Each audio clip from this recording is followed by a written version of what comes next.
tayong mga pinagsasamantalahan, tayong mga inaapakan, pag natutunan natin na magkaisa, mga boss, hindi lang Pangulo sa Malacanang ang kaya nating palitan o paupuin.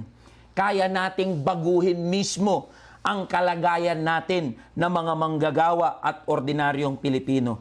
Yun ang pinangahawakan natin. Yun ang lakas natin. Yun ang sandigan natin, mga boss.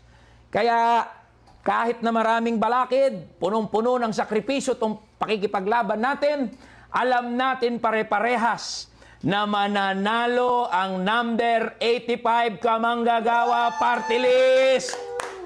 Alam natin pare-parehas yan. Dahil ang inaasahan natin, yung bilang natin ng mga ordinaryong Pilipino na mga manggagawa. Dami. Bilang katunayan yan, mga boss, may good news ako sa inyo. Kahit wala tayo, binabanggit ko kanina, no? Kahit underdog tayo sa labanan ng politika, sa party list, wala tayong bilyon-bilyon, daang milyong piso. Lumabas sa final survey ng SWS sa mga party list, isa sa mga mananalong party list, ang number 85 Kamanggagawa Party List. Isa yan sa mga mananalong party list. Dahil marami, patunay lang yan na maraming naniniwala sa atin. Maraming naniniwala, maraming hindi naniniwala, pero higit na mas marami ang naniniwala. Kumakapit, may pag-asa na kaya nating baguhin yung ating kapalaran ng mga manggagawa at ordinaryong Pilipino. Kaya mananalo tayo, mga boss, pero hindi dapat tayo magpakakampante.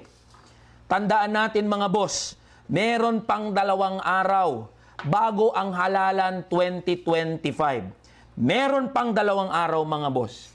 Kung naiinis na kayo, nagagalit kayo, pagod na kayo sa nangyayari sa buhay natin ng mga manggagawa, dalhin nyo yung inis, dalhin nyo yung galit na yan, dalhin nyo lahat yan sa Lunes. Yung galit ninyo, ilagay nyo sa balota.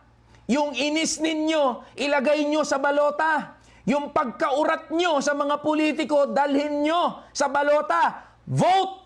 Vote! Vote! Yan ang ating panawagan. Bumoto, lumabas sa Lunes, gumising ng maaga, pumunta sa mga presinto, iboto ang number 85 Kamanggagawa Party List.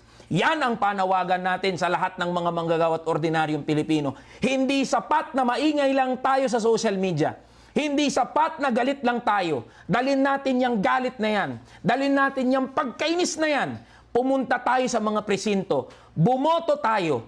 Iboto natin yung tingin natin na nakakaranas, nakakaramdam, nakakaranas ng ating mga paghihirap, kung ano yung paghihirap ng mga manggagawa at ordinaryong Pilipino, yun ang ilagay natin sa balota. Kaya mga boss, yan ang pakiusap ko sa inyo. Marami sa inyo, marami sa atin, pagod na. Marami sa atin, pinangakuan, sumubok ng mga bago. Pero nung mga na-elect na yung mga bago na yan, diba? Wala namang ginawang matino, wala namang ginawang maayos sa buhay nating mga manggagawa at ordinaryong Pilipino. Pero mga boss, huwag tayong mawalan ng pag-asa. Yan mismo ang gusto ng mga oligarko.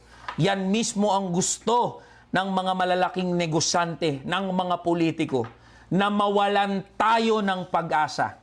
Pero panghawakan natin yung prinsipyo natin, mga boss. Huwag nating hayaan na mawala na lang yung ating pag-asa, mga boss.